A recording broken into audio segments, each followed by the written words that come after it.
et passe notre entendement. Que l'enseignant par excellence, le Saint-Esprit de Dieu, nous enseigne. Merci Jésus pour ton amour, pour ta grâce et pour ta fidélité. Nom de Jésus. Amen. Acclame Jésus. Acclame le Seigneur de Seigneur. Il est merveilleux et c'est mon roi. C'est une grâce ce matin que nous retrouvons encore dans la maison de Dieu. Je le dis, au-delà de la maison, le besoin qui doit nous dominer, c'est d'être dans la présence de Dieu. Parce qu'aujourd'hui, il y a des gens qui peuvent être dans la maison de Dieu, mais ne pas être dans la présence de Dieu. Et ça, c'est une stratégie de l'ennemi. Quelquefois, il nous laisse aller dans la maison, mais nous empêche d'être dans la présence de Dieu. C'est comme ça que vous verrez plusieurs personnes en train de trimballer les multiples problèmes qu'ils peuvent avoir. Les problèmes d'argent, de travail, les problèmes de loyer, de foyer, tout ce que nous pouvons avoir comme problème. Mais nous venons dans l'église et nous amenons ces problèmes. Et ce sont ces problèmes qui nous empêchent d'entrer dans la présence de Dieu. On peut être là assis dans la maison de Dieu, mais on est devant un problème au lieu d'être devant la présence de Dieu. Et c'est ce qui montre que vous pouvez venir comme tel et rentrer tel que vous êtes. Parce qu'en fait, l'ennemi a réussi sa stratégie de vous priver de la présence de Dieu. Ce matin, je parlerai d'un thème. Je prie l'Éternel Dieu que cela soit aussi calqué dans votre vie. Et l'intitulé de notre message de ce matin, la voie qui conduit à la pêche miraculeuse. La voie, le chemin, la voie qui conduit, le chemin qui conduit à la pêche miraculeuse. Plusieurs lecteurs de la Bible et plusieurs rédacteurs, lorsque vous lisez ce texte de la Bible, c'est intitulé la pêche miraculeuse. Mais bien aimé, cette pêche miraculeuse n'est pas née d'une manière spontanée. Non. Il y avait des principes établis qui peuvent conduire à une pêche miraculeuse. J'aimerais d'abord que nous puissions lire la Bible. Luc chapitre 5, verset 1 jusqu'au verset 6. Évangile de Luc chapitre 5, verset 1 jusqu'au verset 6. Nous lisons la parole du Seigneur. Comme Jésus s'est trouvé auprès du lac de Génézareth et que la foule s'est pressée autour de lui pour entendre la parole de Dieu, il vit au bord du lac 2 barques d'où les pêcheurs étaient descendus pour laver leurs filets. Il monta dans une des barques qui appartenait à Simon et le pria de s'éloigner de terre, un peu de terre. Puis il s'assit et de la barque, il enseignait la foule. Verset 4. Lorsqu'il eut cessé de parler, il dit à Simon, avance en pleine eau et jetez vos filets. Simon lui répondit, Maître, nous avons travaillé toute la nuit sans rien prendre, mais sur ta parole, je jeterai le filet. Ayant jeté, ils prirent une grande quantité de poissons et leur filet s'est rompé. Quelqu'un dit Amen. Que Dieu nous bénisse. Amen. Dans ce texte, l'Éternel nous révèle le chemin qu'il trace pour que nous puissions parvenir à la pêche miraculeuse. Mais ici, nous ne sommes pas en train de parler de manière à ce que tout le monde se verse dans la pêche. Non. Parce que si nous avons seulement le regard focalisé sur la pêche, ça devient une simple histoire. Et il n'y a rien de Dieu et il n'y a rien de vie, rien de révélation intérieure. Mais vous devez savoir une chose. Vous qui parlez français, vous avez l'habitude de dire les mêmes causes produisent les mêmes effets. C'est-à-dire les principes qui sont révélés ici. En ce qui concerne la pêche, quand vous appliquez ça dans n'importe quel domaine de la vie, vous allez tomber sur le miracle. Parce qu'ici l'intéressant c'est quoi? On nous parle d'une miraculeuse pêche. C'est une pêche, mais qui sort de l'ordinaire. C'est comme ça qu'on l'appelle, on le qualifie d'une pêche miraculeuse. Dans n'importe quel domaine de la vie, lorsque vous appliquez ces principes, vous allez vivre une vie miraculeuse, une profession miraculeuse, une percée miraculeuse, une fécondité miraculeuse. Parce que Dieu reste le même. Et ses principes restent aussi le même. En regardant ce texte, vous allez vous rendre compte, en ce qui concerne la pêche, quand les principes ont été appliqués, un groupe de personnes est allé de rien à plein. D'accord? De rien à plein.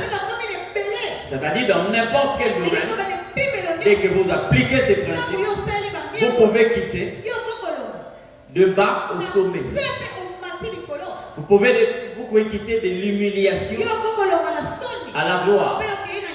Question seulement d'appliquer le principe. Le même Dieu peut vous amener du désert à Éden. Les mêmes principes. Mais écoutez très bien. La Bible est en train de dire ceci. Il y avait un groupe de pêcheurs. Parmi ces pêcheurs, vous trouverez 3 qui devaient faire partir du groupe que Jésus avait établi à ses côtés, qu'on appelait les disciples. Il y avait Simon, Jacques et Jean. Parmi ceux-là, bien aimés, ils ont pêché toute la nuit. Comme on le sait que le moment le plus propice pour la pêche, c'est la nuit. Ils ont travaillé toute la nuit sans rien avoir. Mais comment c'est possible que pendant un moment propice et favorable, ils n'ont rien, mais pendant qu'ils arrivent le matin, là où tous les professionnels évitent de faire la pêche, et ils vont pêcher, et avec des résultats miraculeux. C'était quoi le problème? Je vais évoluer avec nous. Je parlerai des principes. Je l'ai dit. Ces principes-là, partout où vous appliquez ces principes, vous allez vivre des miracles. Partout. Dans n'importe quel domaine. Des miracles. Amen.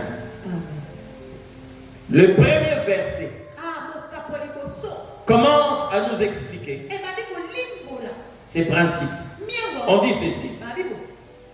Comme Jésus s'est trouvé près du lac de Génézareth. Or, bien aimé, le lac de Génézareth, c'est là où ces pêcheurs étaient en train de pêcher. Mais Génézareth est devenu un chaos, un calvaire pour Simon, Jacques et Jean et les autres pêcheurs. Parce que là, ils ont pêché toute la nuit sans rien avoir. Ça veut dire ceci. Il est possible que nous puissions penser à un désert qui s'installe dans l'eau. L'eau est là, mais le désert s'est installé. Donc ça vous empêche déjà de recevoir quelque chose. Amen. Ça vous empêche et soutirez ce que vous pouvez soutirer. Aujourd'hui, dans le monde, beaucoup de personnes cherchent des bons endroits. Mais vous pouvez être dans un bon endroit et échouer lamentablement. Vous voyez là où étaient ces gens? C'était un lac. Un lac poissonneux, mais qui est devenu un calvaire pour ceux qui ont travaillé toute la nuit. Et le matin, ils étaient en train de laver le filet. Même pas une sardine. Même pas un fretin. Rien. Qu'est-ce qui s'est passé? Mais le premier secret est révélé ici. Amen. Le premier secret. Et cela doit être l'aspiration de tout le monde. On dit quoi? Jésus était près du lac de Génézareth. Je vais parler sur la proximité. La proximité. Pas de n'importe qui. On peut être à côté de sa femme. On peut être à côté de son homme. À côté de sa famille. Mais faites attention. Ce que nous avons comme bonheur, lorsque nous nous approchons de Dieu, aucun homme, aucune autorité, aucune position ne peut nous accorder cette faveur. Amen. Comme Jésus était tout près, dans tout ce qui est en train de se passer, le bonheur c'est d'avoir Jésus tout près. Et vous allez vous rendre compte, sans Jésus, Moïse allait être appelé un criminel. Mais lorsque Jésus est venu tout près de lui, on a commencé à l'appeler libérateur. Vous comprenez ce que je dis? C'est-à-dire que l'identité que vous avez là, quand Jésus n'est pas, vous aurez certainement des qualificatifs pas bien. Mais quand Jésus est là, il est là pour redonner la vie et redorer votre image. C'est pourquoi la même énergie que vous appliquez pour chercher l'argent, pour garder de bonnes relations, pour avoir une position dans la société, c'est même celle-là. Il faut utiliser ça pour avoir Dieu. Si les gens étaient en train de se battre, de la même manière qu'ils se battent pour l'argent, qu'ils mettaient ça pour chercher Dieu, le monde n'allait pas être ce qu'il est aujourd'hui. Et ta vie n'allait pas être ce qu'elle est aujourd'hui. Mais pourquoi? Parce qu'on a concentré une bonne partie de ses efforts pour chercher ce qui est éphémère. Bien aimé, l'argent va passer. Le mariage va passer. Le travail passera. Mais Dieu demeure éternellement. Même si tu peux avoir l'opportunité d'être à côté d'un président de la République, cette position de faveur passera. Mais Dieu demeure. Alléluia. Comme Jésus était tout près du lac de Génézareth. Mais on nous a parlé ici des personnes qui ont eu à échouer. Hein? Ils ont péché toute la nuit sans rien avoir. Mais bien aimé, je préfère échouer là où Dieu est que réussir là où Dieu n'est pas. Parce que échouer là où Dieu est, ça peut devenir une transition pour que tu puisses basculer à un succès sans pareil. Mais réussir là où Dieu n'est pas, c'est une préparation pour que tu boives les eaux des maras. Vous avez entendu les eaux des maras? Ce sont des eaux amères. Ne cherche pas à réussir là où Dieu n'est pas. Et la Bible dit, sans moi, vous ne pouvez rien. C'est Jésus qui le dit. Amen. Mais j'ai aimé ces secrets. Le premier secret, non seulement qu'on nous parle de la présence de Jésus, mais on est en train de nous parler sur l'attitude d'un peuple. La foule qui était là s'est pressée autour de Jésus pour entendre la parole. Quelle merveille!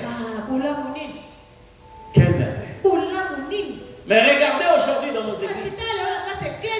Nous avons un peuple qui cherche le miracle, mais qui se désintéresse à la parole de Dieu. Vous allez voir des églises pleines de personnes qui peuvent arriver même à 5 heures pour avoir une place dans l'église, mais en qui on ne trouve aucun sentiment, aucun zèle, aucune volonté d'aimer la parole de Dieu. Amen. On court derrière le miracle. On court derrière l'argent. On court derrière beaucoup de choses. Mais bien aimé, regardez l'attitude de ce peuple. Ils s'empressaient pour écouter la parole de Dieu, sachant que c'est la parole qui est à l'origine de toutes choses. Mais ce n'est pas ce que nous trouvons aujourd'hui. Hein? Ce n'est pas ce que nous trouvons aujourd'hui.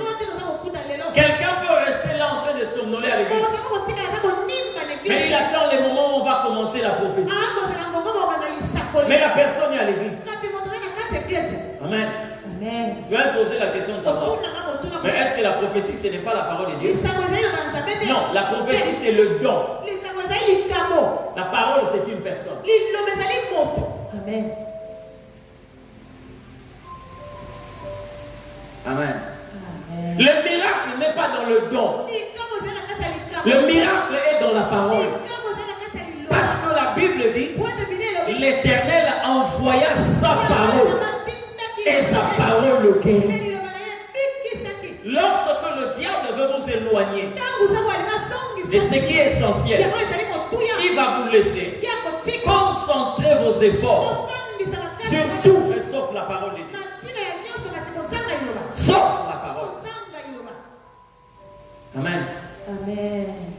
Aucun don ne transforme. Moi je l'ai essayé, j'ai lu la Bible. Aucun don ne peut transformer. Mais la parole transforme les vies. Amen. Amen. En lisant déjà le premier verset, nous trouvons le plus grand secret. Bien aimé, les gens sont fiers une fois qu'ils ont l'argent. On se promène avec une somme de 5 000 $, 10 000 $ dans sa poche. On est tellement content. Avec la main dans la poche, on se promène, on sait que j'ai quelque chose. Mais sois fier lorsque tu marches avec Dieu. Parce qu'il y a des moments où ce qui fait ta fierté peut connaître une frontière. Mais Dieu ne connaîtra jamais de frontière. Là où l'argent ne peut pas agir, Dieu agira. Là où les amis ne peuvent pas agir, Dieu va agir. Là où les relations ne peuvent pas agir, Dieu peut agir. Amen. Écoutez ce que le verset suivant est en train de dire. Parce que ici, je parle des principes qui ont conduit à la pêche miraculeuse. Non seulement sur la sur la proximité, mais le verset 2 dit ceci. Il vit au bord du lac. Jésus vit au bord du lac. Deux barques où les pêcheurs étaient descendus pour laver leurs filets. Écoute-moi très bien. Le Seigneur vit deux barques. Il n'y en avait pas une, il y en avait deux. Les pêcheurs avaient déjà travaillé toute la nuit, ils sont fatigués. Fatigués. Se sont endormis. Fatigués. D'autres étaient en train de laver leur filets. Comme je l'ai dit, ils ont échoué, c'est vrai. Mais le bonheur, c'est que Jésus était là où ils avaient échoué. Bien aimé, marcher avec le Christ ne signifie pas que tout sera rose. Non, non. On peut connaître de mauvaises choses. Mais sachez-le bien, si c'est le malheur, le consolateur sera là. Si c'est la honte, celui qui redonne l'image sera là. Si c'est la maladie, celui qui guérit sera là. Et les disciples étaient là. Ils ont péché. Ils n'ont rien eu. Mais leur bonheur, Jésus était là. C'est pourquoi la Bible dit ceci. Lorsque un malheur arrive sur un juste, on dit bien quoi? Le malheur peut atteindre le juste. Mais il y a un mais. Et c'est ce qui annule tout. Mais l'Éternel l'en délivre toujours. Le malheur atteint souvent le juste. Mais l'Éternel l'en délivre toujours. Alléluia. Jésus vit au bord du lac deux barques appartenant à des pêcheurs. C'est vrai, bien-aimé. À un certain moment, je suis poussé à vous parler sur la possibilité d'être vu des dieux. Parce que nous parlons ici des principes qui conduisent à la pêche miraculeuse.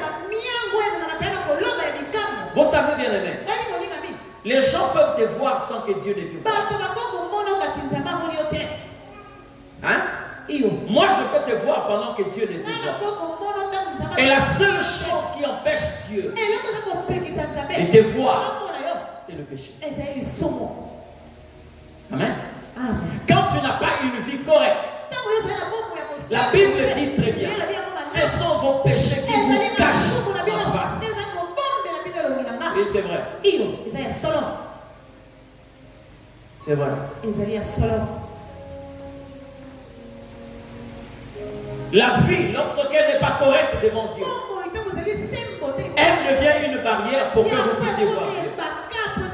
En réalité, bien-aimé, ta marche peut soit ériger un mur pour que tu ne voies pas Dieu, ou soit ta marche peut te rendre aveugle vis-à-vis de Dieu.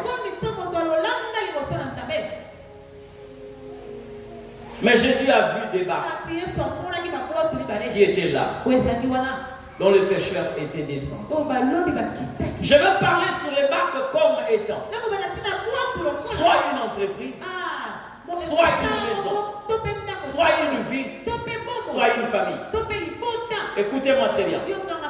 Jésus ne peut pas monter dans quelque chose où les hommes ne sont pas descendus. Quelquefois ta vie, Jésus ne prend pas les commandes parce que toi-même tu es au fauteuil. Toi-même tu es sur le trône. Le jour où tu descendras, c'est là où Jésus montera.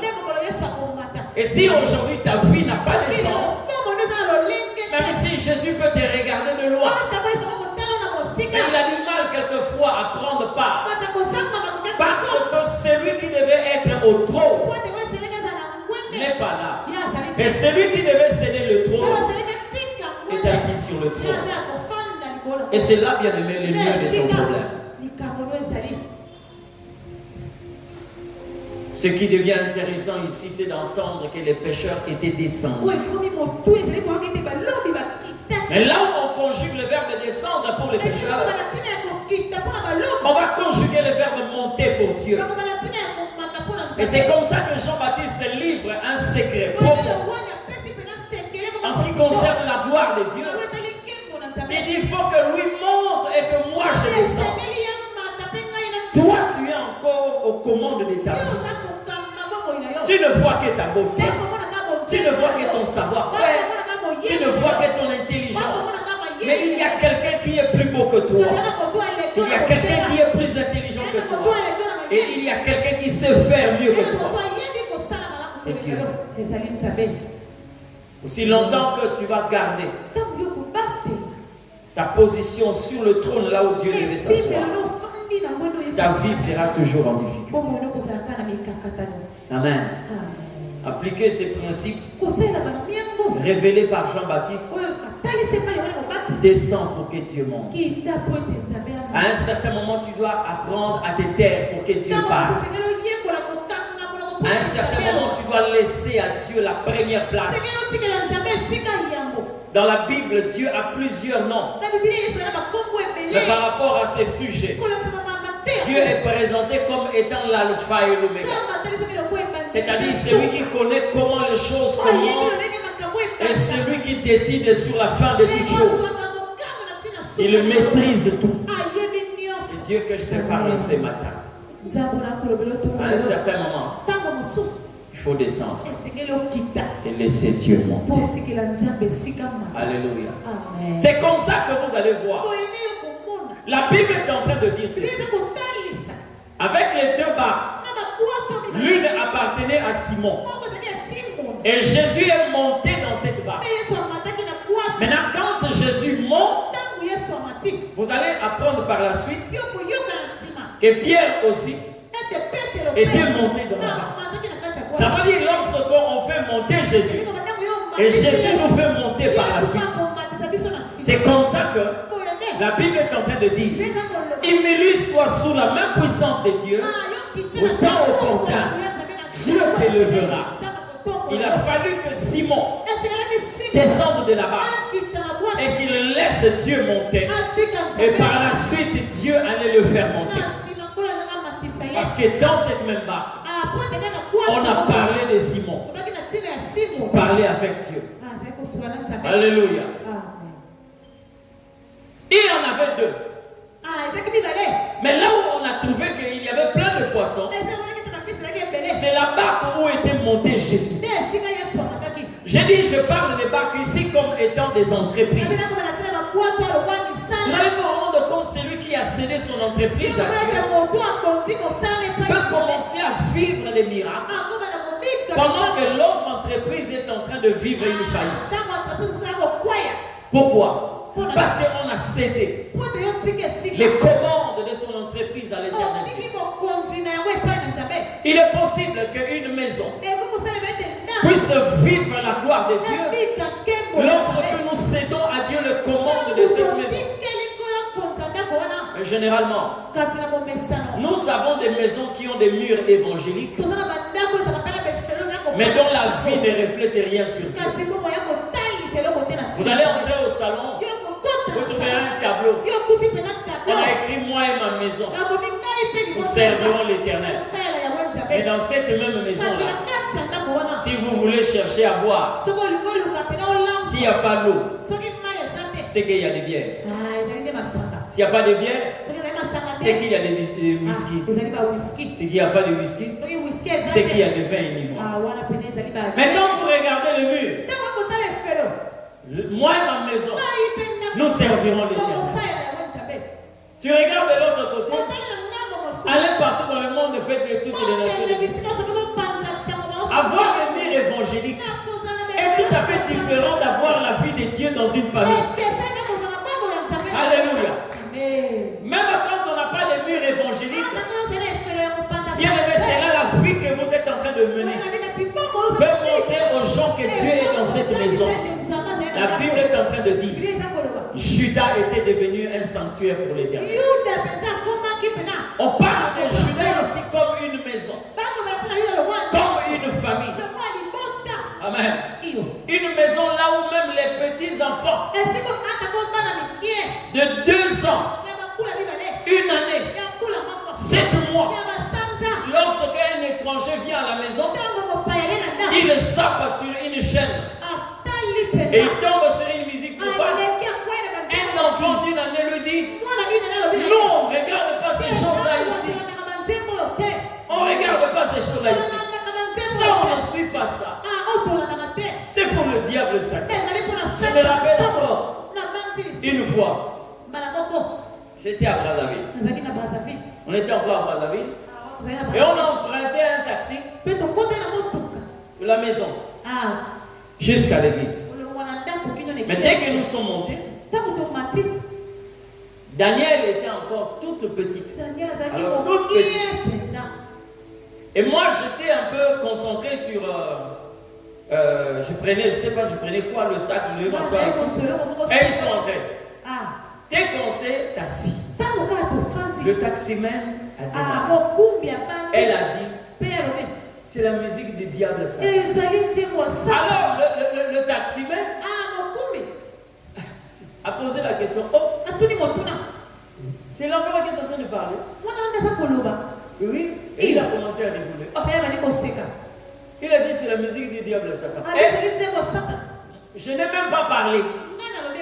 Lui-même, il a baissé la musique jusqu'à arrêter. Et il était en train de chercher une musique chrétienne. Comprenez un peu? Ça ne sert pas d'avoir des murs évangéliques. La vie que vous menez, là, montre que Dieu règne dans cette maison. Dans la barque de Simon, Jésus était là. Et vous allez voir la différence entre cette barque et l'autre barque. Parce que la barque où Jésus n'était pas, il y a eu une sécheresse terrible. Mais la barque où Jésus était, on nous parle des poissons qui avaient rempli la barque. Pourquoi? Le Christ était là. Ma soeur, mon frère, il faut céder le commande de la vie au Seigneur. Et ça ne s'arrête pas là. Si la barque était pleine de poissons, par la suite, le propriétaire de la barque a vu son identité changer. Quand il est monté, il s'appelait Simon. Mais avant qu'il descende, il s'appelait Pierre. Pourquoi? Le fait de céder le commande au Seigneur. Quand il a connu le miracle, Jésus lui a dit, tu ne t'appelleras plus Simon. Désormais, tu t'appelleras Pierre. La rencontre avec Dieu. Lorsque vous cédez la première place au Seigneur, non seulement qu'il influence votre entourage, mais il influence aussi votre vie. Il n'y a pas que l'identité, mais il y a aussi une profession qui change.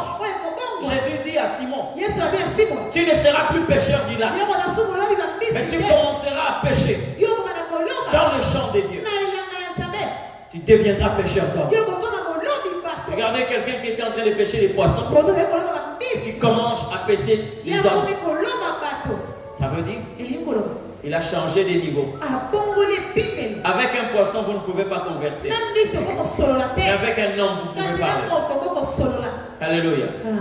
S'il était connu des mamans maraîchères, mais maintenant là, il est connu du ciel, de démons, de partout, à cause du fait que le Seigneur Dieu a fait de lui une pierre.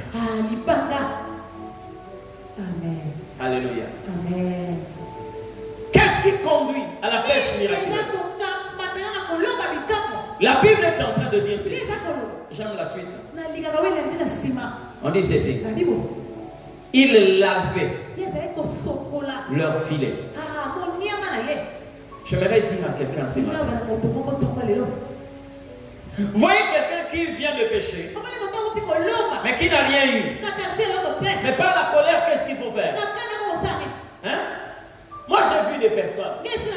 C'est-à-dire, après avoir fait quelque chose, ça n'a pas marché. Cette colère-là peut te pousser même à briser ce que tu utilises. Ok? Il pouvait même déchirer les filets. Au lieu j'ai passé toute une nuit ici, ça n'a rien à voir. C'est quoi finalement?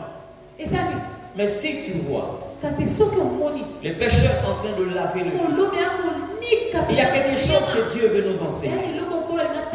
C'est quoi? Et jamais se décourager de la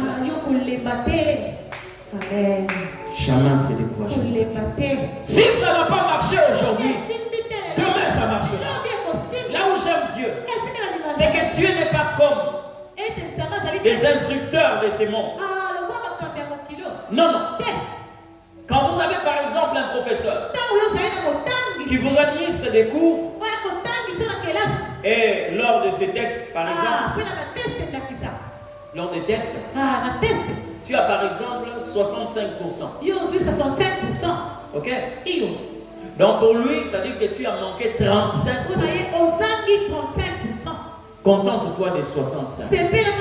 Et s'il veut te faire travailler, pour la prochaine fois, il va considérer tes facultés focalisées sur les 65%. tes capacités intellectuelles sont jusqu'à 65. Mais avec Dieu, ce n'est pas comme ça. La preuve, si tu as un choix avec Dieu, aujourd'hui, demain, Dieu te donne les 100% de la réussite. Mais pourtant, tu as échoué hier. C'est comme ça que la Bible dit, Dieu ne fait pas la continuité de sa bonté, mais il renouvelle sa bonté. C'est-à-dire quand tu as échoué à hauteur de 38%, le lendemain, Dieu te ramène à 100%. Il te redonne la possibilité de réussir à 100%. Et à chaque instant que tu te lèves, le matin, dis-toi, aujourd'hui, j'ai la possibilité de réussir à 100%. Même si tu es entouré de personnes qui te rappellent tes erreurs d'hier, mais tant que Dieu n'a pas rappelé cela, il te donne la possibilité de réussir à 100%. Vous comprenez ce que je dis? Ils étaient en train de laver leur filet. Bien aimé dans le Seigneur, laisse-moi te dire, ta vie deviendra un calvaire lorsque tu deviens prisonnier de ton passé. D'accord? On a dit ceci. Le malheureux dans ce monde, ce n'est pas celui qui trouve, par exemple, qui rencontre des situations difficiles. Le plus malheureux dans ce monde, ce n'est pas celui qui rencontre des difficultés, mais celui qui refuse de se remettre après avoir rencontré une difficulté. Tu peux tomber dans la vie, mais ne reste pas à terre. Parce que la chute peut arriver à tout le monde. Tu peux perdre des valeurs, tu peux perdre des biens dans la vie, mais ne reste pas là. Parce que le plus fort, c'est celui qui se relève. Amen. C'est lui qui se relève. Vous savez, dans la vie, nous, quelquefois, qui sommes sur la chaussée,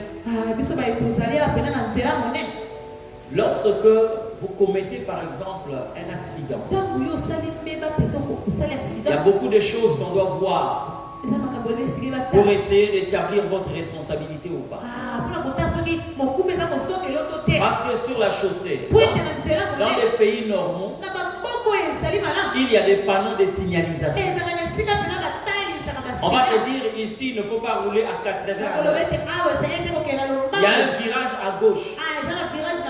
Il y a un dodane à 50 mètres par exemple. D'accord? Mais la vie, quand nous marchons sur terre, il n'y a pas de signalisation. Non, non. Que dans 2 ans, tu vas rencontrer une déception. Dans 3 ans, tu vas rencontrer quelque chose. Non. Il y a des choses qui arrivent comme ça. Comme un accident imprévu.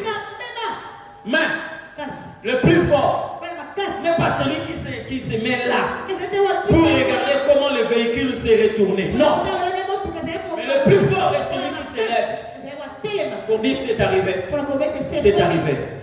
Je vais me pousser et continuer la marche.